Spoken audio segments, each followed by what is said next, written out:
Assalamualaikum warahmatullahi wabarakatuh. Selamat datang kembali di mata kuliah jaringan komputer. Setelah di pertemuan sebelumnya kita sudah membahas beberapa teknologi LAN dan juga beberapa protokol yang ada di tingkat data link layer. Untuk pertemuan kali ini kita akan melanjutkan ke layer di atasnya dari data link layer, yaitu network layer. Ada beberapa sub pokok ya yang dibahas di dalam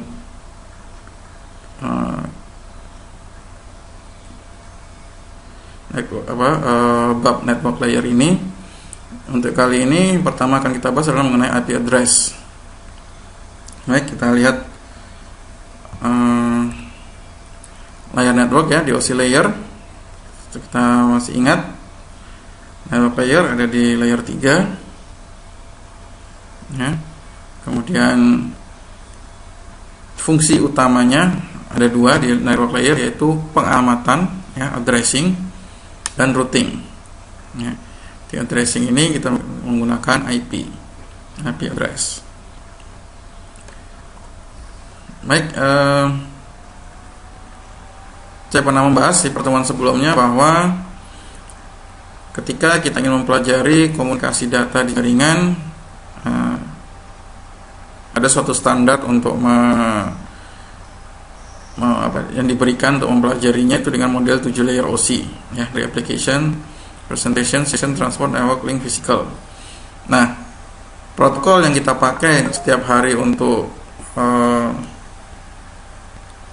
menggunakan internet ya, itu kita menggunakan protokol TCP/IP, di mana protokol TCP/IP ini menggunakan 4 layer ya. Yang pertama application, kemudian transport ya, transportnya bisa dengan TCP atau UDP, kemudian network layer bisa menggunakan IP, kemudian link dan physical karena masih berkutat di seputar hardware, itu dia jadikan satu, yaitu di LAN link ya, atau LAN link layer ya. Jadi ini model 4 layer internet.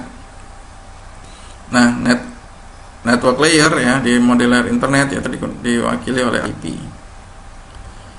Nah, IP ya, atau Internet Protocol ini memiliki sifat antara lain ya, yaitu unreliable ya. Protokol IP ini tidak menjamin datagram ya, atau paket yang dikirim itu pasti sampai ke tempat tujuan ya. Jadi kan emang ini bukan tugasnya dia ya. Pokoknya dia tidak menjamin yang dikirim itu pasti sampai ke tempat tujuan. Kemudian sifat yang kedua adalah connectionless ya, proses pengiriman paket dari tempat asal ke tempat tujuan tanpa handshake terlebih dahulu ya, tanpa ada janjian dulu gitu ya, tanpa ada tersambung terlebih dahulu. Pokoknya IP akan langsung terkirim ya. Ketika sudah siap dikirim, dia langsung akan mengirim tanpa perlu tahu bahwa tempat tujuannya itu sudah connect apa tidak ya, sudah mengizinkan atau tidak. Pokoknya dia langsung kirim ya. Jadi seperti kirim paket gitu ya. Kemudian sifat yang ketiga adalah datagram delivery service. Setiap paket data yang dikirim ya, antara satu dengan yang lain itu independen, tidak terhubung ya, tidak ada hubungannya ya. Jadi kan ada beberapa paket yang dikirim ya, antara satu paket satu dengan paket yang lain itu tidak ada hubungannya. Jadi sifatnya independen. Jadi misalnya yang rusak paket nomor 2 misalnya, ya paket nomor 2 itu yang diganti, tidak perlu mengganti yang lainnya. Oke, itu sifat-sifat dari IP atau Internet Protocol. Kemudian kita lihat format datagram IP-nya ya. Untuk datagram IP ya, jadi di sini ada selain data ya, jadi ada beberapa informasi yang tersimpan di header ya, version, header length dan sebagainya. Kita lihat satu-satu. Version berarti versi IP yang dipakai berapa, IP 4 atau IP versi 6. Header length-nya berarti panjang dari header paket IP ini, hitungan dalam 32 bit word. Type of service berisi kualitas service yang dapat mengaruhi cara penanganan paket IP ini ya. Total length of datagram, panjang IP datagram totalnya ya, semuanya dalam ukuran byte. Kemudian ada identification, flag, dan fragment offset, itu beberapa data yang berhubungan dengan fragmentasi paket. Kemudian time to live berisi jumlah router hop maksimal yang boleh dilewati IP. Jadi IP ini, paket ini boleh melewati berapa router di luaran sana, maksimalnya berapa. Kemudian protokol itu mengandung data yang mengidentifikasikan protokol layer apa yang digunakan terhadap isi data dari paket IP tersebut. Kemudian ada header checksum, berarti ini nilai checksumnya ya, dihitung di seluruh field dari header paket IP. Kemudian IP address penerima dan pengirim, berarti IP address dari pengirim dan IP address dari penerima. Strict source route berisi daftar lengkap IP address dari router yang harus dilalui ya, oleh paket ke host tujuan. Kemudian loose source route, paket yang dikirimkan harus singgah di beberapa router yang telah ditentukan. Kemudian protokol-protokol yang ada di khususnya di network layer ya, untuk TCP/IP untuk yang internet tadi, antara lain selain IP ada ICMP ya, ada ARP dan RARP ya, ada GMP. Tapi yang beberapa yang populer adalah ICMP ya, Internet Control Message Protocol. Jadi namanya control message protocol berarti petugas mengirimkan pesan-pesan ya, khususnya jika ada kesalahan atau kondisi lain yang memerlukan perhatian khusus. Nah, beberapa contoh pesan kesalahan itu adalah misalnya destination unreachable ya. Itu jika berarti destination tujuan tidak bisa terkirim ya, mungkin karena akibat putus jalur dan sebagainya. Kemudian network unreachable, berarti jaringannya tidak bisa dihubungi ya.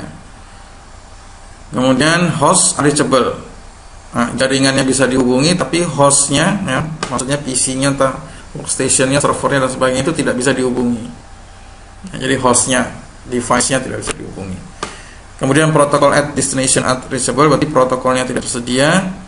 Port is unreachable, berarti portnya tidak tersedia. Destination network is unknown, berarti jaringannya tidak dikenal ya, berarti tidak, mungkin salah ketik atau apa, jaringannya itu tidak ada gitu ya.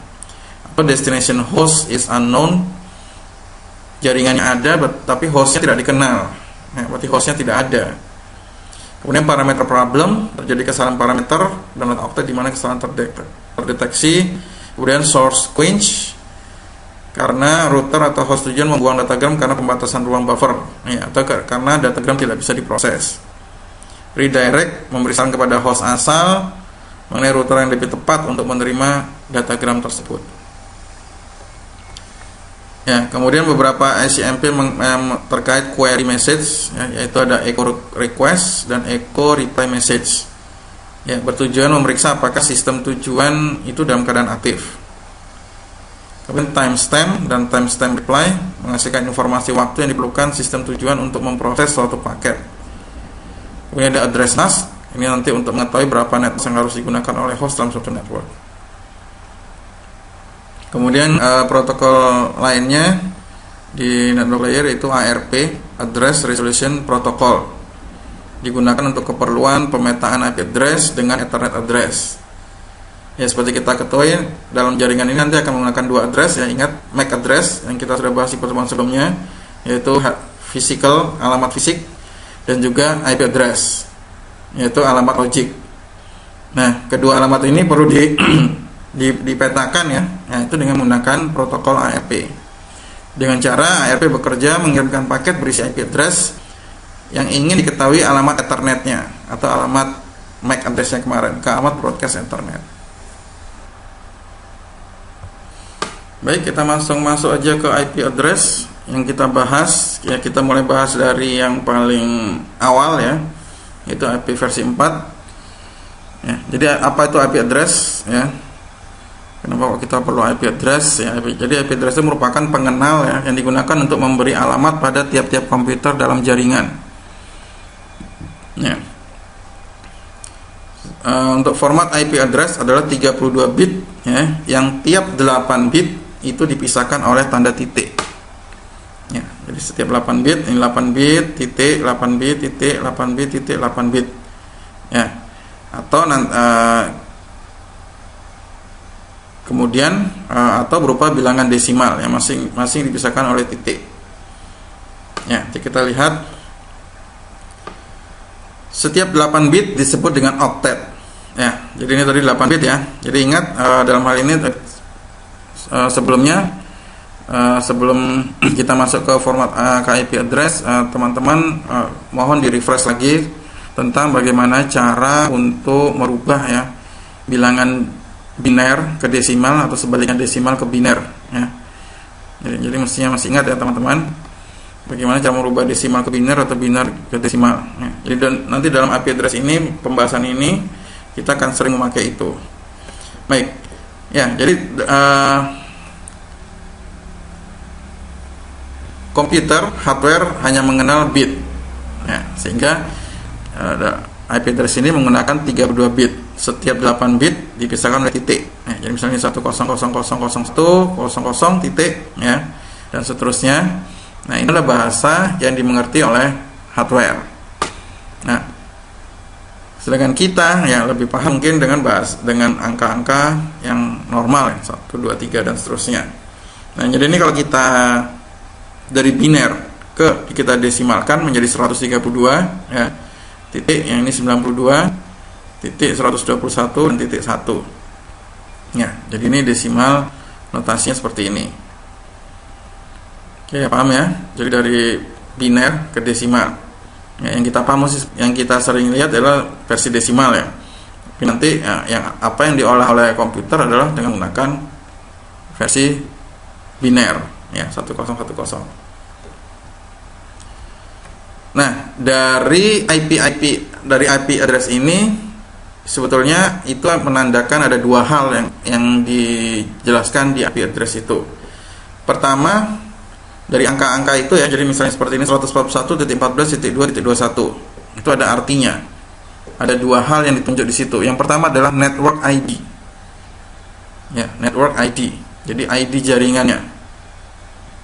Ya, jadi dia masuk jaringan apa? Kemudian yang kedua adalah host ID. Ya, ID hostnya. Oke, network ID itu adalah bagian dari IP address yang digunakan untuk menunjuk jaringan tempat komputer itu berada. Jadi jaringannya, misalnya ini jaringan lab jaringan, ini jaringan lab RPL, ini jaringan kampus A, jaringan kampus B, ya, itu jaringannya. Oke ya, paham ya? Jadi ID network itu adalah menandakan jaringannya tempat komputer itu berada. Ya, jadi misalnya kampus B, ini jaringan komputer ini ada di jaringan kampus B. Komputer ini ada di jaringan lab Jarkom ya, dan sebagainya. Nah, kemudian di sisanya itu adalah menandakan host ID. Host itu adalah bagian dari address yang digunakan untuk menunjuk hostnya. Host itu bisa device-nya, bisa workstation, bisa server, bisa HP, bisa router ya, dan, ya yang menggunakan IP address. Jadi hostnya, device-nya, PC-nya, laptopnya, workstation-nya, HP-nya, server, router dan sebagainya ya. Jadi misalnya PC ini ada di lab jaringan ya, berarti kan ada yang menandakan dia ada di lab jaringan. Kemudian di lab jaringan itu PC itu atau host itu dia dapat nomor berapa, host yang ke-1, host yang kedua, host yang ketiga dan seterusnya ya. Kira-kira paham ya penjelasannya ya. Pada intinya tahu dulu itu network address, IP address, dimana dalam IP address itu ada dua keterangan. Yang pertama adalah keterangan mengenai network ID, yang kedua adalah keterangan mengenai host ID. Oke. Nah, kita bahas IP address. Ada dua pembagian IP address, ada yang classful sama classless. Kita bahas dari yang paling awal dulu ya. Classful biar lebih paham mengenai IP address. Jadi classful address, jadi dulu pembagian IP itu dibagi berdasarkan kelas-kelas, dimana IP address itu dibagi menjadi 5 kelas, yaitu kelas A, B, C, D, dan E. Jadi kalau kita bisa IP sekian oh ini masuk kelas A ya, IP sekian oh ini masuk kelas B dan seterusnya. Baik, kita lihat satu, mulai dari kelas A ya. Kelas A ini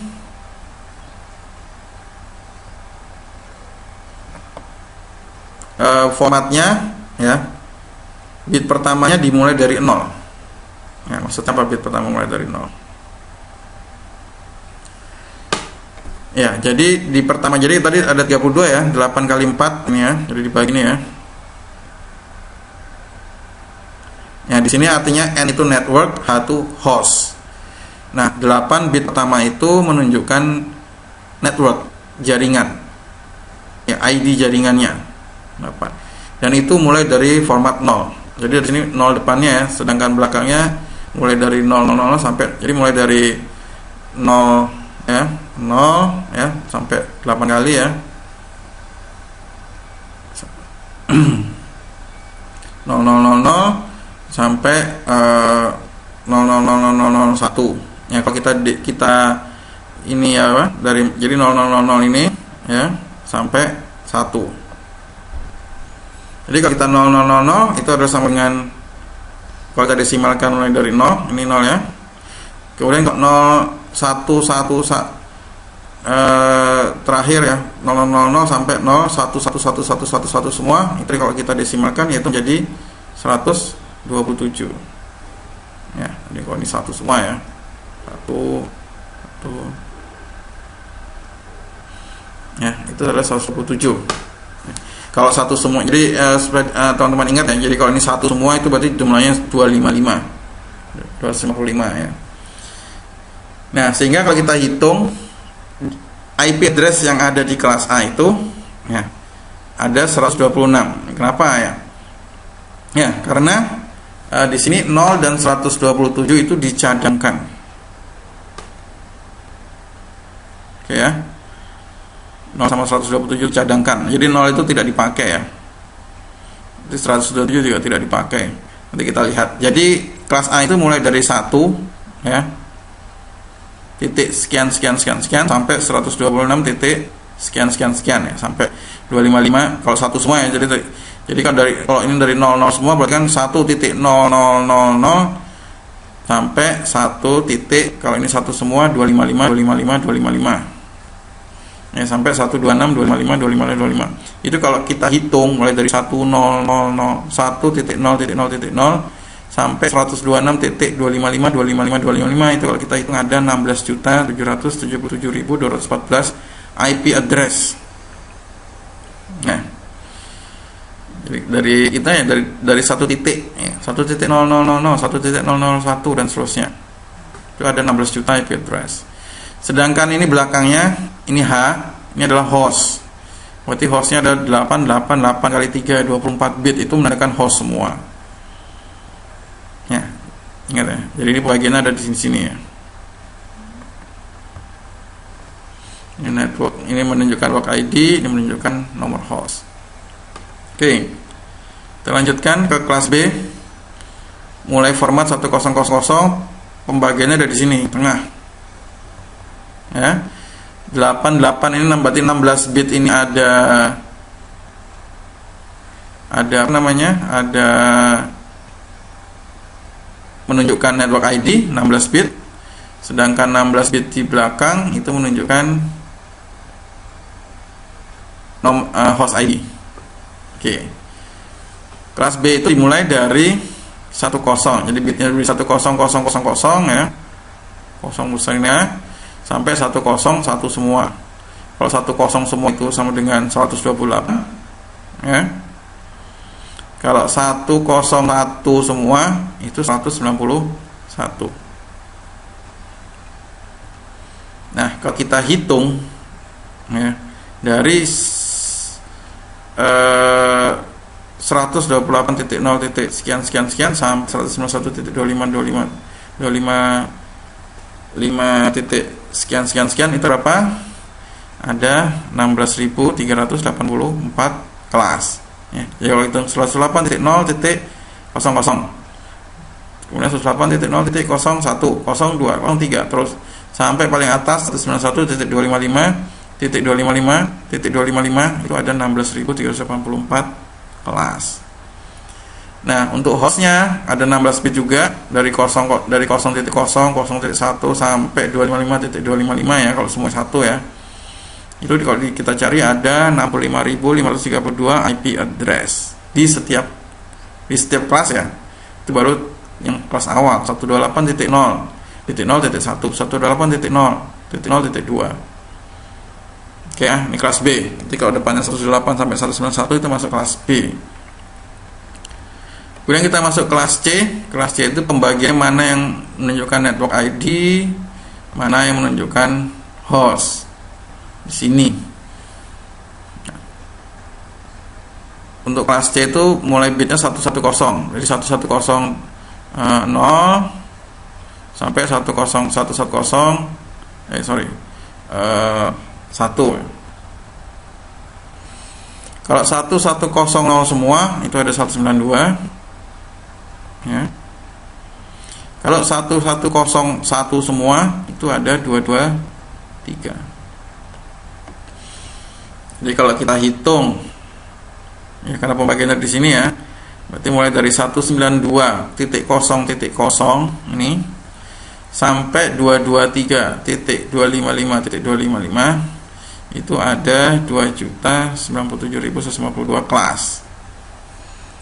Nah, untuk jumlah hostnya dari 0 semua ya, sampai 1 semua itu ada 255 ya. Itu kalau kita hitung ada 254 IP ya, nanti akan kita lihat 0 itu tidak dipakai ya, sama 255 itu tidak dipakai, nanti kita jelaskan ya. Dirikan untuk jaringan berukuran kecil ya, karena ini untuk yang jumlah hostnya kecil-kecil di bawah 250 itu kita bisa pakai IP kelas C.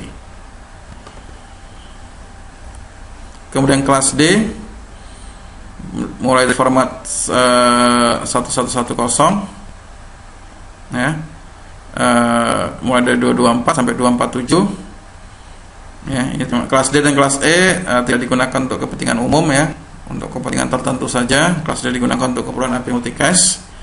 Kemudian untuk kelas E itu digunakan untuk research misalnya ya, mulai dari 248 sampai 255. Jadi kalau kita kesimpulannya ya, untuk dilihat dari mana penunjuk ID network, mana penunjuk ID host ya, kita lihat lagi untuk kelas A ya, 8 bit pertama itu menunjukkan network ID ya. Sisanya 8 kali 3 ini ya, 24 bit ini adalah menunjukkan host ID.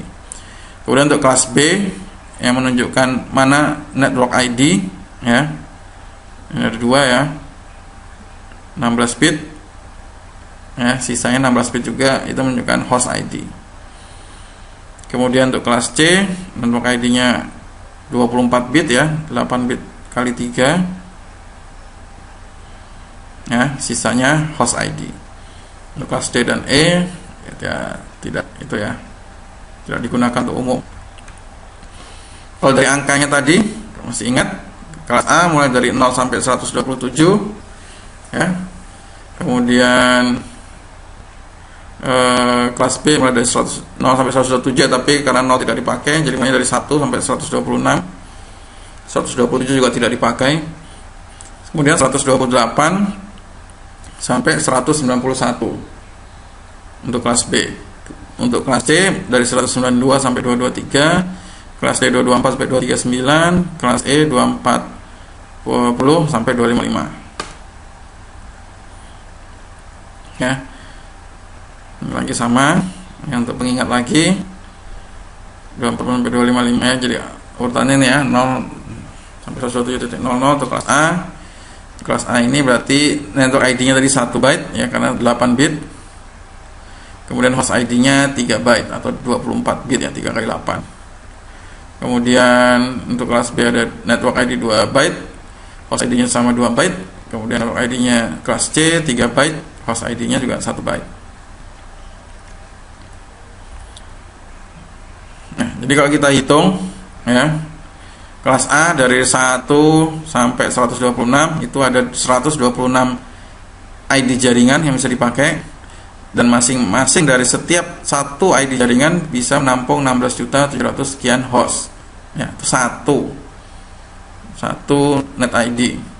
Dan untuk kelas B dari 128 sampai 191 itu kalau kita hitung ada 16.384 ID net ID ya, atau ID jaringan yang bisa dipakai network ID yang bisa dipakai, dan setiap satu network ID bisa menampung 65.534 host. Itu satu ya. Kemudian C ada dari 192 sampai 223, itu kalau kita hitung dari network ID-nya itu bisa tercipta 2.097.000 sekian ID jaringan. Sedangkan untuk setiap satu network ID bisa menampung 254 PC. Ya, jadi kita bisa lihat beberapa kebutuhan ya. Untuk perusahaan-perusahaan kecil di bawah 250, kita saya menggunakan di kelas C ya. Misalnya untuk lab ya, yang di bawah yang tidak sampai 100 PC itu kita menggunakan kelas C misalnya. Kelas B misalnya bisa untuk kelas A dan kelas B biasanya untuk yang skala besar-besar, yang bisa dipakai untuk internet provider. Nah, ada beberapa aturan dasar tadi ya dalam menentukan network ID tadi yang saya disuruh pakai. Pertama tadi kenapa IP 127 tidak dipakai, dicadangkan tadi itu ya. Ya, jadi IP 127 ini tidak dipakai karena apa? Karena IP itu adalah merupakan default untuk keperluan menunjuk diri sendiri. Apa maksudnya menunjuk diri sendiri? Ya, sebenarnya di masing-masing PC kita yang mempunyai hardware jaringan itu sebenarnya tanpa dikasih IP sudah punya IP sendiri. Ya, 127. Ya, jadi IP dari laptop kita misalnya atau PC kita itu sudah mempunyai IP defaultnya 127. Nah, biasanya IP ini dipakai untuk kepentingan misalnya uji coba, riset, testing misalnya. Saya pengen misalnya dengan di PC saya ini saya pengen menyerang atau memasukkan virus atau menyerang PC saya sendiri. Ya, bagaimana kita ingin memasukkan virus melalui jaringan nih ke PC sendiri? Ya gampang. Kita masukkan virus atau menyerang ya, attack menyerang ke IP 127 aja, 0.0.1. Maka itu akan IP itu akan menunjuk ke diri kita sendiri atau ke PC kita atau ke laptop kita sendiri. Oke, paham ya? Kemudian aturannya host tidak boleh di set 1. Maksudnya bitnya 1 atau 255 semua. Host ya. Ingat yang 126 tadi yang bagian sini network ID, sisanya host. Host tidak boleh 1 semua. Kenapa? Karena host yang 1 semua atau 255 itu artinya adalah alamat broadcast. Apa alamat broadcast?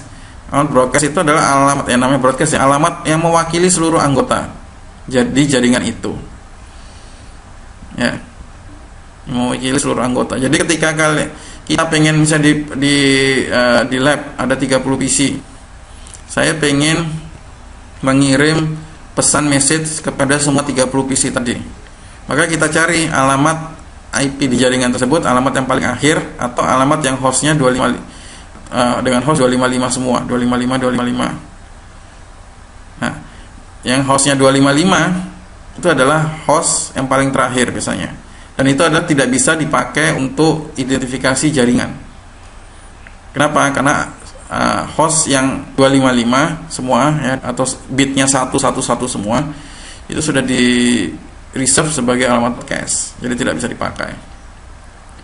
Kebalikannya, network ID sama host ID juga tidak boleh 0.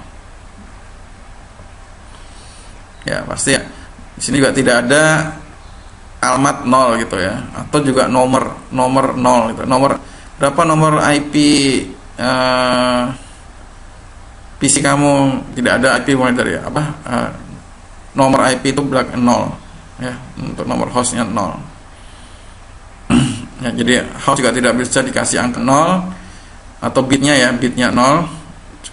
Untuk jaringan ID jaringan juga tidak boleh 0. Nah, kemudian yang berikutnya, host ID harus unik.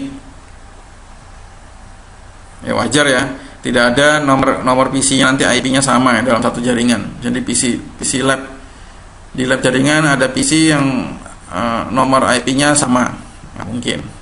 Pasti harus unik. Tidak boleh ada 2 host dengan host ID yang sama. Oke. Baik, berikutnya pernahkah kita dengar ya, IP public sama IP private ya, atau IP global sama IP lokal? Ya, mungkin pernah dengar ya. Ya, untuk IP public kita pakai IP public. Ya. IP public itu adalah alamat yang terregistrasi dalam jaringan global. Biasanya kita sewa atau bayar melalui provider ya.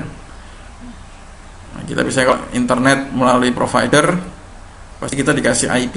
Itu pasti IP public. Nah, ada juga istilah IP private. IP private ini adalah IP yang tidak tersambung dengan internet, bebas. Maksudnya apa? Ketika PC kita ditaruh IP yang ini contohnya ya, contoh IP berapa IP private itu ya. IP private itu untuk kelas A ada 10.00.00 sampai 10.255.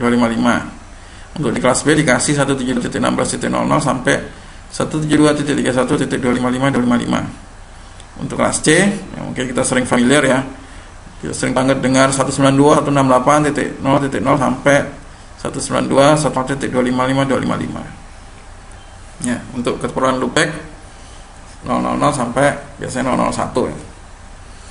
Ya, jadi alamat ini ketika kita setting di PC kita, kemudian kita connect ke internet, maka alamat ini tidak akan dikenal. Ya, jadi alamat ini tidak bisa dipakai ya, ketika kita connect ke internet. Jadi alamat ini emang hanya khusus untuk kepentingan lokal, dalam aja, internal. Jadi tidak bermaksud untuk digunakan untuk connect internet. Jadi ketika kalian dalam suatu perusahaan ya ingin membangun jaringan komputer dan tidak butuh koneksi internet ya, misalnya di jaringan di lab misalnya kan tidak butuh koneksi ke internet misalnya, untuk yang di labnya aja. Nah, bagaimana kita membuat alamat IP-nya ya? Oke, yang pertama kita menggunakan alamat unik ya, tanpa internet ya. Jadi kita yang tadi tuh private tadi, terserah, bebas tanpa menggunakan internet ya.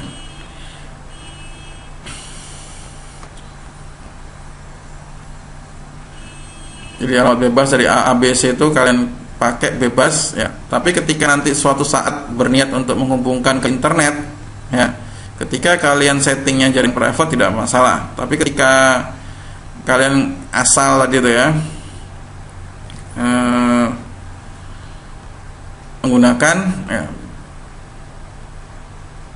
misalnya untuk kelas A, B, dan C. Untuk kelas A dan B misalnya tidak mungkin lagi karena sudah dimiliki oleh organisasi yang terhubung ke internet. Jadi untuk kelas A dan B mungkin kita tidak mungkin, karena itu adalah IP yang sudah terhubung ke, yang sudah dimiliki oleh beberapa provider. Ya, jadi saya menggunakan alamat unik, pengen terserah, pengen unik gitu ya, pengen sesuka saya gitu ya. Yang kedua, menggunakan sembarang IP dari A, B, dan C sama ya. Namun ketika suatu saat ingin terhubung ke internet, maka tidak akan jalan. Ya. Jadi mau pengen pakai alamat IP suka kita itu sembarang ya. Tapi ketika suatu saat ingin connect internet dan kebetulan itu pakai IP yang tadi ya, yang public, maka otomatis juga tidak akan terhubung ke internet. Ya, karena IP khususnya IP kelas A dan B itu sudah dimiliki oleh organisasi khususnya internet provider. Nah, karena seperti ini, maka otoritas nanti ya, namanya IANA, pencatatan alamat internet itu telah mencadangkan dia range alamat tadi kelas A dan B, C yang bisa digunakan oleh organisasi maupun manapun sebagai jaringan private. Ya, namanya private. Tentu saja nanti di dalam internet alamat ini tidak akan dikenal atau akan diabaikan ya. Jadi alamat ini ketika kalian setting di laptop kemudian kalian connect ke internet, maka alamat ini tidak akan dikenal. Jadi alamat ini khusus hanya digunakan private atau lokal. Oke ya, paham ya? Ya, IP ini masih berlanjut. Untuk bahasan berikutnya, insya Allah kita membahas masih IP address dalam subkategori subnetting dan yang classless addressing. Ya, hari ini kita membahas yang classful addressing, di mana IP address masih diklasifikasi berdasarkan kelas. Ya, nanti berikutnya IP address bisa di subnetting, bisa dipecah-pecah, dan juga nanti akan tidak ada lagi istilah kelas-kelas lagi. Ya, itu nanti disebut classes addressing menggunakan CIDR. Baik, saya rasa itu untuk pertemuan kali ini. Insya Allah nanti kita akan lanjutkan untuk materi IP address-nya. Mohon maaf bila ada kata salah. Semoga menjadi ilmu. Terima kasih atas perhatian dan waktunya. Wabillahi taufiq wal hidayah. Wassalamualaikum warahmatullahi wabarakatuh.